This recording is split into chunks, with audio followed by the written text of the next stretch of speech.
كل سنة وانتم طيبين وسنة جديدة سعيدة عليكم يا رب جميعا.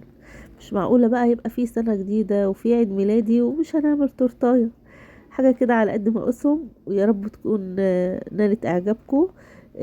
طبعا انا نزلت لكم الصورة بتاعتها اول لما خلصتها على طول على الصفحة، بسم الله ما شاء الله نالت اعجاب رهيب. يلا بقى بينا هنسمي الله ونصلي على الرسول ونعمل لايك وشير ومتابعة للصفحة وكومنت حلو للتورتاية القمر دي ونشوف احنا عملناها ازاي. يلا بينا هنسمي الله. بعتذر الاول على صوتي لان انا عندي دور برد شديد جدا معايا هنا. طبعا حطيت في بولة العجان نص كيلو دقيق اسبونج بالفانيليا. طبعا دي حسب رغبتكم، عايزين تجيبوه بالفانيليا عايزين تجيبوه بالشوكولاتة، دي حسب رغبتكم.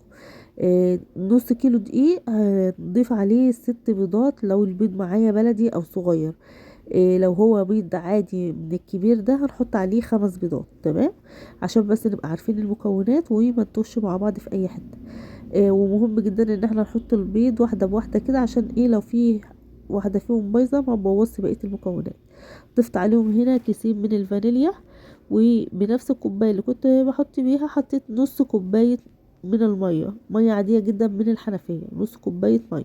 هخفق بقى كل المكونات دي مع بعضها، الدقيق بالبيض بالميه. طبعا الاسبونج ما بيحتاجش لا زيت ولا سمنه ولا سكر ولا الكلام ده كله. خفقته جدا لحد ما بقى بالقوام الجميل ده. حطيته هنا في قلب صينيه مقاس 28. ماشي يا جماعه، يعني نركز معانا في المقاسات. نص كيلو حطيته في صينية مقاس 28. لو حطيتيه في صينية اقل من 28 هتدي معاكي علو، بس حجم التورتاية هيبقى صغير، يعني هتبقى عالية تقدري تطلعي منها ديسكات كتيرة. حوالي ممكن 5 ديسكات. انما الحجم بتاعها هيبقى ايه اصغر شوية لو انت عملتها مثلا مقاس 24 مقاس 22 كده يعني. انا بالنسبة لي حطيتها كده في الفرن سخن مسبقا على درجة حرارة 180 على الرف الأوسط. ماشي، أخدت معايا ساعة بالظبط. أنا الفرن بتاعي هادي شوية، لو انت الفرن بتاعك مظبوط هتاخد معاكي 45 دقيقة. تمام، سبتها لما بردت خالص كده وبدأت ان انا اشيل الطبقة الاولانية اللي انتوا شايفينها دي.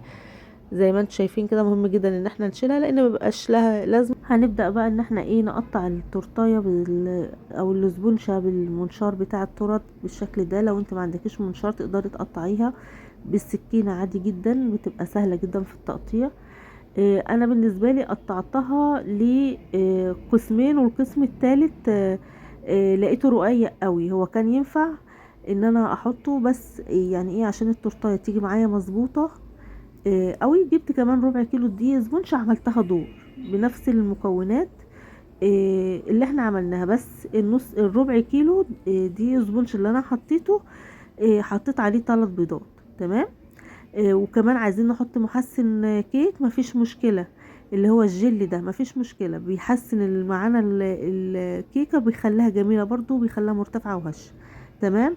انا هنا هو طبعا ما صورتلكوش بقى الربع كيلو اللي انا جبته قبل كده، اللي انا جبته بعد كده، فيعني ايه هو برضو هياخد نفس الخطوات اللي احنا عاملينها عشان بس ايه ما نتوهش مع بعض. او يعني حتى الربع الاخير اللي انا شلته الحته بتاعته اللي في النص دي، عشان انا شلت رقه من على الوش اللي هي الرقه القشره دي، فطبعا ايه مش هتنفع معايا دور تالت. فعشان تبقى مظبوطه معايا جبت ربع كيلو كمان لان الصينيه معايا كبيره، يعني مقاس 28، مقاس تورتايه كبيره مش صغيره يعني.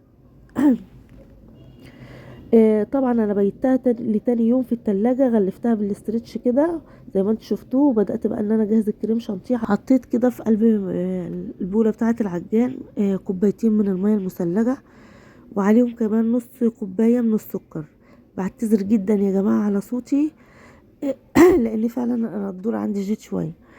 دوبت السكر في المية الاول، وبعد كده نزلت عليهم بكوباية كريم شانتيه خام، معلهاش اي سكر ولا عليها اي حاجه خالص، يعني نوعه المتحده ده حلو قوي وبيرمي معاكي كميه. تمام. هنيجي بقى لتزيين التورتايه مع الديسك هنا. حطيت عليه شويه كريم شانتيه كده عشان نثبت التورتايه، وحطيت اول قطعه من الكيك، وبدات ان انا ادوب شويه ميه في عسل نحل، كان اخر حبه في البطرمان، فحبيت ان انا ايه ادوبهم كلهم في بعضهم. وبدأت ان انا اسقسق كده على الكيكايه زي ما متعودين في كل الكيك بتاعنا او كل التورت بتاعتنا. هبدأ بقى ان انا اجيب كريم شانتيه كده واوزعه بالشكل اللي انتوا شايفينه دوت. حاجات طبعا المبتدئات تقدر تخش المطبخ لو اول مرة هتعملها، مفيش اي مشكلة خالص، وبدون ادوات وبدون اي حاجة، حاجات سهلة جدا من المطبخ. تمام، تمام كده زي ما احنا شايفين. هبدأ بقى ان انا اسويها كده. انا بالنسبة لي حشيتها طبقة الكريم شانتيه وعليها بندق. تمام. عايزين انتوا تحطوا اي صوصات مفيش مشكلة، عايزين تحطوا فاكهة مفيش مشكلة، عايزين تحطوا كاندي مفيش مشكلة، طبعا ما انتوا بتحبوا وطبعا ما هتطلب منكم. تمام، تمام كده زي الفل. بدأت بقى ان انا احط البندق كده بالشكل ده، وهبدأ ان انا احط الديسك التاني.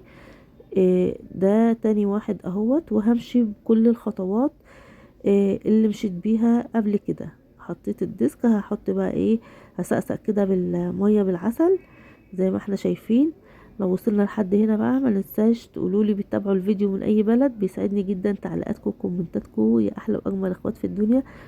وميرسي جدا لتهنئتكم ليا بمناسبة عيد ميلادي، بجد فرحتوني قوي. ربنا يخليكم ليا يا احلى واجمل اخوات في الدنيا، بجد انتوا عيلتي التانية، يعني بفتخر وبتشرف بيكم.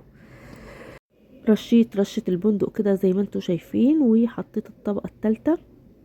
هبدأ بقى ان انا مش هسقسق ديت بقى مية بعسل، هحط بقى كريم شانتيه على طول، وهبدأ ان انا اجلسها من الجناب. هنكتر بقى في الجناب كده ونكتر على الوش علشان نعرف نجلسها كويس قوي. المقادير بتاعه الكريم شانتيه ديت يا جماعه اعتمدوها، لانها مظبوطه جدا، لا هيسيح منك ولا هيفك ولا اي حاجه خالص. يعني بسم الله ما شاء الله، حاجه كده تحفه اللهم بارك. لو انت اول مره هتخشي تعملي تورتايه هتطلع معاكي مظبوطه 100%. بس اهم حاجه تمشي على المكونات دي والمقادير بالظبط يعني. تمام، تمام. احنا طبعا عاملين مع بعض طرط كتير جدا، طرط صيام وطرط اقتصادية وطرط بالكيك العادي. يعني بصوا عاملة معاكو يجي 12 طريقة طرط معاكو على الصفحة. بدأت ان انا اجلسها هنا، خلصت يعني، والعيوب اللي ظاهرة فيها كيك بقيت احط عليها كريم شانتيه، والسكرابر ده بقيت ان انا اغسله وارجع امسح عليه تاني علشان تبقى نظيفة. تمام. حطيتها بقى في الفريزر شويه تتماسك على بال ما اجهز الصوص بتاعها. والغلطه اللي انا وقعت فيها هقول لكم عليها برضو عشان محدش فيكم يقع فيها. انا معايا هنا بار شوكولاته بيضه. تمام. سيحتها، حطيتها في الميكروويف، سيحتها ساحت معايا هي بكل سهوله. المفروض ان احنا في المرحله دي مش هحط زيت، هحط لبن عشان اللبن يسيحها معايا ومتبقاش متماسكه قوي. انا يعني كنت هحط لبن او كنت هحط كريمه، بس للاسف مش عارفه الدور اللي عندي مخليني مش مركزه، فروحت جايه حاطه زيت، مع ان الكريمه كانت قدامي، مش عارفه ايه اللي خلى ايدي جت على الزيت. بدات ان انا احط نقط كده حمراء بالتدريج شويه بشويه لحد ما وصلت للون الكشمير اللي انتوا شايفينه. اللون ده مش بينك يا جماعه، اللون ده لون كشمير حلو قوي، مدها لون وشكل جميل جدا. تمام. طبعا انا مطلعه التورتايه من الفريزر، فاول لما بنزل بالنقط بتاعتي دي بتنزل تمسك على طول، فاهمني؟ لان طبعا الشوكولاته شوكولاته خام بيضه، فاول لما بتتعرض للحاجه ساقعه بتروح جايه شابكه على طول او جامده على طول. تمام. همشي بقى بكل التورتايه بالشكل ده. هنظبط بس طروف كده الاول بالشكل الجميل اللي انتوا شايفينه ده، نقط نازله كتيره على شويه على صغيرين كده يعني. تمام، زي ما احنا شايفين كده. ده طبعا طريقه سهله جدا، ولو ما عندكيش اي حاجه ببوس كده تقدري كيس حلواني او كيس مطبخ تقدري تعملي بيها النقط دي.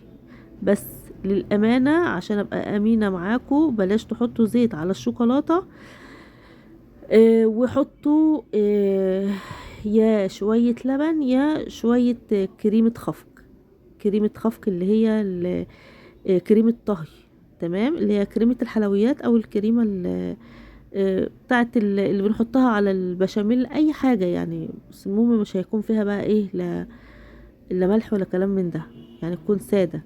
هبدأ بقى ان انا اعمل عليها روزيتات بالشكل اللي انتوا شايفينه ده، دايري ما يدور كده طبعا انا مليت السطح بتاع التورتايه من فوق بالشوكولاته اللي انتوا شايفينها كده، اللون البينك دوت او اللون الكشمير. وبدات ان انا اعمل روزيتات بالشكل ده. بس كده معايا بقى ايه ناقص؟ ان احنا هنزينها من تحت. جبت السبرينكلرز اللي انتوا شايفينه الصغنن ده، وبدات ان انا ايه احط عليها من تحت. تمام كده، تمام كده زي الفل. وحطيت بقى ايه هابي بقى زيتوني، ولقيتها طويله شويه رحت جايه قصها وحطها عشان ايه تبقى مش عاليه قوي. تمام. وكانت دي كده معايا التورتايه. عايزه اقول لكم بسم الله ما شاء الله كله انبهر بشكلها، وكل اللي شافها عايزين اعمل له زيها، كل اللي يشوفها عايزين اعمل له زيها. فان شاء الله ادعوا لي ربنا يديني الصحه ونعمل لكم زيها باذن الله. هنبدا بقى هنا ايه نفتحها ونقطعها بالشكل ده. شوفوا بقى اهم حاجه ان انتوا علشان تقطعوها وتفتحوها وما تتكسرش معاكم، عشان دي الغلطه اللي انا قلت لكم عليها. انا طبعا صريحه معاكم، مش هطلعها لكم كده وخلاص. كنت ممكن ما يعني ايه ما اقطعهاش معاكم، بس للامانه برضو قطعتها معاكم. حطي السكينه في ميه سخنه عشان تقطع معاكي الشوكولاته بكل سهوله، ما تتكسرش معاكي بالشكل ده. تمام. انا بالنسبه لي كانت الميه بتاعتي مش سخنه قوي برضو، ف يعني الى حد ما كانت بتتقطع يعني مش سهله يعني ان هي تتقطع. بس الخطوه دي يا جماعه ما ننساش عنها. انا حبيت ان انا اقول لكم عليها. هي طعمها حلو وجميله قوي وشكلها حلو وتحفه، بس ما نحطش الشوكولاته.